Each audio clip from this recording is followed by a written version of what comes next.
מסתתר מאחורי המילה אמת. בתהילים פרק קי"ט כתוב: ראש דברך אמת, ולעולם כל משפט צדקך.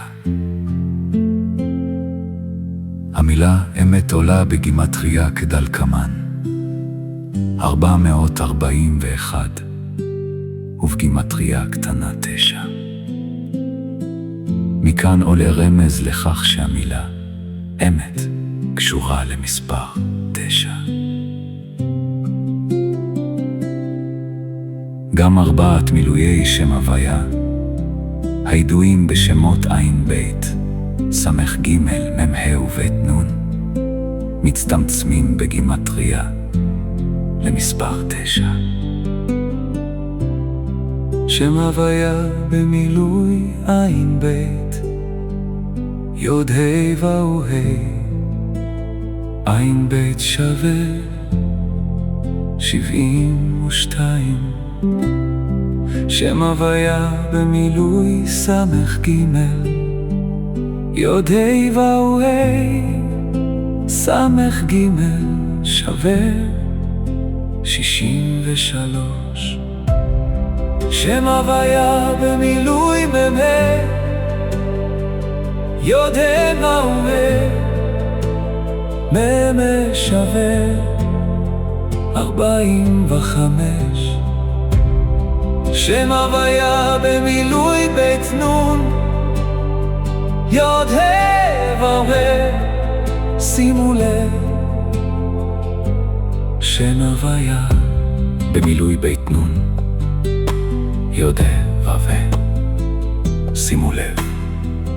שם הוויה במילוי בית נון נכתב תחילה באות בית, ואחר כך באות נון לכאורה. היה צריך לכתוב נון בית. ישנן 22 אותיות מאלף עד תו. כמו כן יש אותיות מנצפח. האותיות מאלף עד ט' עולות בגימטריה מ-1 עד 9. האותיות מיוד עד צדי עולות בגימטריה מ-10 עד 90.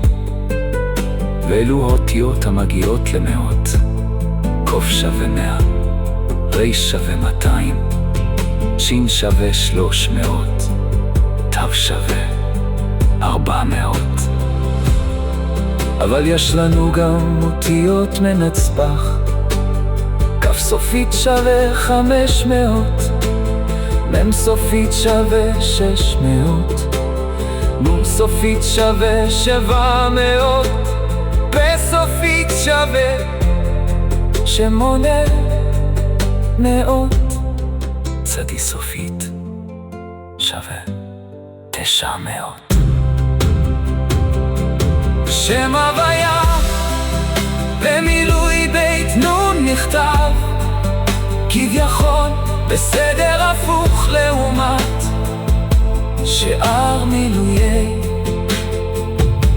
שם הוויה מ"ם סמך ג' ועין בית, אבל כדי לקבל את המספר 9 בשם הוויה במילוי בית נון נכתוב תחילה את היחידות ואחר כך את העשרות. גן האות נוני, אות סופית, נון סופית שווה 700, האות בית שווה 2, וביחד 702, ובגימטריה קטנה מתקבל המספר 9.